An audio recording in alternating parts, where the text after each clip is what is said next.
ارشاد فرمایا مدنی کریم صلی اللہ تعالی علیہ وسلم نے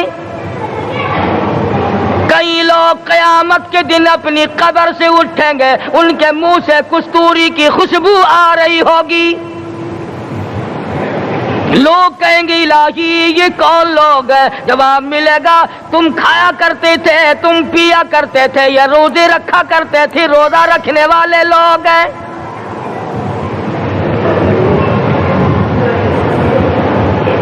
ملتان کے دوستو، اگر تمہاری یہ تمنا ہو کہ ہم قیامت کی پیاس سے بچ جائیں، 50,000 سال کی شدت والی پیاس سے بچ جائیں، قیامت کے دن والی گھبراہٹ سے بچ جائیں، قیامت کے خوفناک عذاب سے بچ جائیں، اگر 50,000 سال کی دھوپ سے بچنا چاہتے ہو، شدت سے بچنا چاہتے ہو، گرمی سے بچنا چاہتے ہو، پیاس سے بچنا چاہتے ہو، مسلم شریف کی روایت میں ہے ایک آدمی کی زبان اتنی باہر لٹک جائے گی اس پہ 18 آدمی کھڑے ہو سکے۔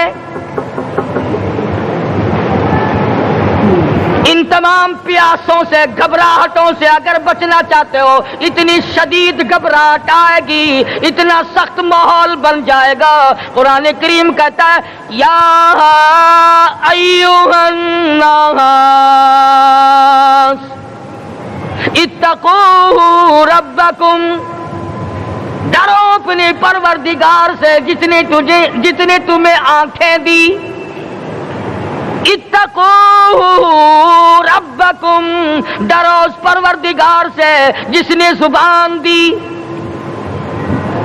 اتقوا ربکم، ڈرو اس پروردگار سے جس نے اولاد دی، اتقوا ربکم، ڈرو اس پروردگار سے جس نے کاروبار دیا، ڈرو اس پروردگار سے جس نے ہاتھ دیے، جس نے پیر دیے۔ فرمایا اتقوا ربکم ان زلزلۃ الساعۃ شیء عظیم، اتنا سخت گھبراہٹ ہوگا قیامت کے دن۔ نبی کریم صلی اللہ علیہ وسلم نے فرمایا اگر کوئی اس پیاس سے بچنا چاہتا ہے، اس گھبراہٹ سے بچنا چاہتا ہے، تو ایک ہی صورت ہے کہ وہ رمضان کے روزے رکھا کرے۔ حدیث میں آتا ہے کہ قیامت کے دن اللہ پاک جل شانہ عرش عظیم کے سائے میں کچھ لوگوں کو دسترخوان پہ بٹھا کر کھانا کھلائیں گے۔ اس تباہ کاریوں والے دن، پریشان حال والے دن، جس دن یہ حال ہو، فرمایا یوم یفر المرء من اخیہ و امہ و ابیہ و صاحبتہ و بنیہ، اما ابا بیوی اولاد کوئی بھی کام آنے کو تیار نہیں۔ حالات اس طرح سے دگرگوں بن جائیں گے۔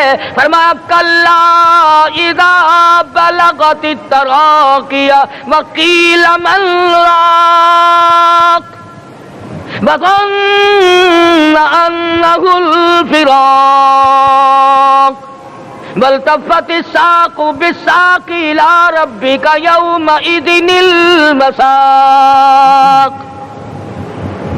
فرمایا موت تمہارا کام آ کر تمام کر دے گی، یہ ہاتھ کام نہ کریں گے، یہ آنکھ کام نہ کریں گی، یہ پیر کام نہ کریں گے، یہ دل و دماغ نکما ہو جائے گا، یہ بیوی بچے کام نہ آئیں گے، یہ دھن دولت کام نہ آئے گی، تمام کا تمام نظام کائنات بیکار ہو جائے گا۔ تو خداوند کریم نے رمضان المبارک کے ساتھ ساتھ شب قدر کی حاج کی رات عطا فرمائی اور یوں فرمایا اے میرے محبوب آپ رویا نہ کریں، آپ غم زدہ نہ ہوں، آپ پریشان حال نہ رہا کریں، میں نے تیری امت پہ کرم کر دیا، ایک رات ایسی عطا کر دی جو 1000 مہینوں سے بہتر ہے۔ اور قرآن کریم پڑھنے کا لطف میں اور آپ کیا جانیں۔ جاؤ ابو بکر صدیق رضی اللہ تعالیٰ عنہ سے پوچھو کیسا قرآن کریم پڑھا کرتا تھا۔ سارے کافروں نے کھڑے ہو کر کے اعتراض کیا ابو بکر کو ہم زور سے قرآن کریم نہیں پڑھنے دیں گے۔ ابو بکر قرآن پڑھتا ہے، ہماری عورتیں پر اثر انداز ہوتا ہے، ہمارے بچوں پہ اثر ہوتا ہے، اور مکے کے کافروں کا یہ بیان ہے کہ جب صدیق اکبر قرآن پڑھتا تھا پہاڑ لرز جایا کرتے تھے۔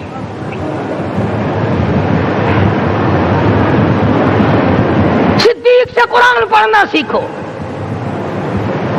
فاروق اعظم نے اسی قرآن کریم کے ذریعے سب کچھ حاصل کیا. ساری رات فاروق اعظم قرآن کریم کی تلاوت کیا کرتے تھے, ایک ایک رکعت میں پورا ختم قرآن کرتے تھے. آج تو یہ باتیں کہانی نظر آتی ہیں. صدیق اکبر سے قرآن پڑھنا سیکھو, فاروق اعظم سے قرآن کریم پڑھنا سیکھو. سیدنا عثمان ذی النورین رضی اللہ تعالیٰ ایک رات میں اور ایک رکعت میں پورا قرآن ختم کیا کرتے تھے. نبی کا دوہرا داماد عثمان ذی النورین, جس کو دیکھ کر حضور اکرم صلی اللہ علیہ وسلم فرمایا کرتے تھے, او لوگوں میں عثمان سے حیا نہ کروں جس سے آسمان کے فرشتے بھی حیا کرتے ہیں, جس کا آسمان والے فرشتے بھی ادب کرتے ہیں, میں اس کا ادب نہ کروں. سیدنا علی مرتضی رضی اللہ تعالی عنہ ایسا قرآن کریم پڑھا کرتے تھے, سارا زمانہ شاہد ہے, سارا زمانہ گواہ ہے کہ جب وضو کرتے رنگ پیلا پڑ جاتا, مسجد میں قدم رکھتے بے ہوش ہو جاتے. کسی نے پوچھا امیر المومنین کیا بات ہے؟ فرمانے لگے اللہ کے دربار میں کھڑا ہونے لگا ہوں, ڈرتا ہوں کوئی بے ادبی نہ ہو جائے.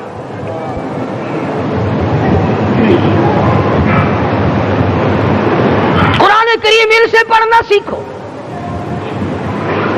حسین نے تلواروں کی چھاؤں میں قرآن پڑھا, نیزے کی نوک پہ قرآن پڑھا. سعید بن مسیب نے تلواروں کی چھاؤں میں قرآن پڑھا. حضرت امام احمد بن حنبل نے کوڑوں کی گونج میں قرآن پڑھا. ابو حنیفہ رحمت اللہ علیہ نے جیل سے جنازہ نکلنے سے پہلے قرآن پڑھا. علامہ ابن تیمیہ نے جیل کے مینارے میں قرآن پڑھا اور کوڑے کھائے.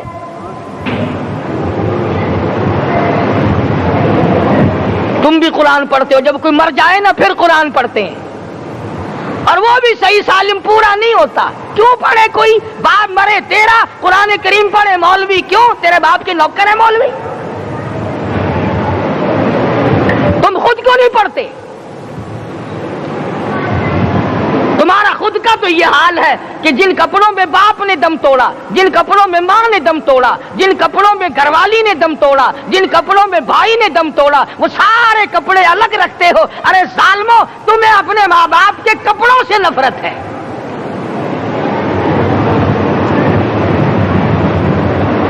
باپ کی دکان سے نفرت تو نہیں, باپ کی چارپائی سے بڑی نفرت ہے. جس بستر پہ باپ دم توڑے تم اس بستر کو نہیں استعمال کرتے.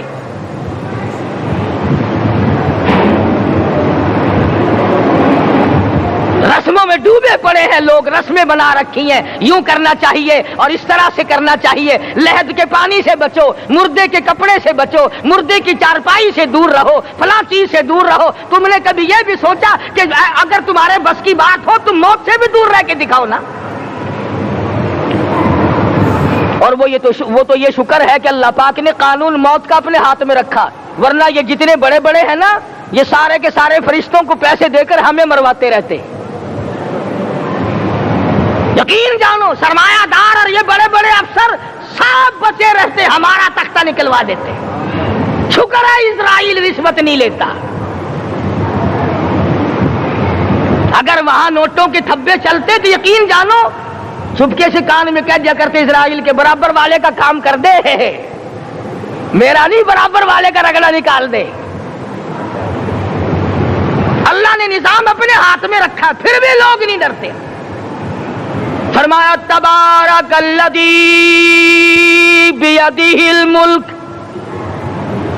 تمام برکتیں اس ذات کے ہاتھ میں ہے جس کا ملک میں راج ہے. وَهُوَ عَلَى كُلِّ شَيْءٍ قَدِيرٌ, ہر چیز پہ وہ قادر ہے. سمندر کا قطرہ قطرہ اس کے قبضے قدرت میں, درختوں کا ایک ایک پتا اس کے قبضے قدرت میں, زمین کا ایک ایک ذرہ رب العالمین کے قبضے قدرت میں ہے. پہاڑوں اور پتھروں کی ایک ایک کنکری اللہ کے اپنے قبضے میں ہے. موت اور زندگی کا نظام بھی اس نے اپنے قبضے میں رکھا ہے.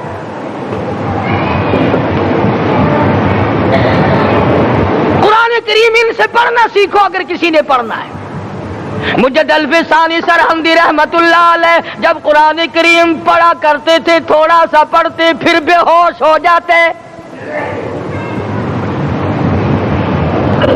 شاہ ولی اللہ نے مار کھا کر قرآن کریم پڑھا. شاہ عبدالعزیز کے دونوں ہاتھوں کے انگوٹھے کھینچ کر نکال دیے گئے مگر قرآن پڑھا. مولانا شاہ اسماعیل شہید رحمت اللہ علیہ کو بالا کوٹ میں ٹکڑے کر دیے گئے مگر اللہ والے نے قرآن کی تلاوت نہ چھوڑی.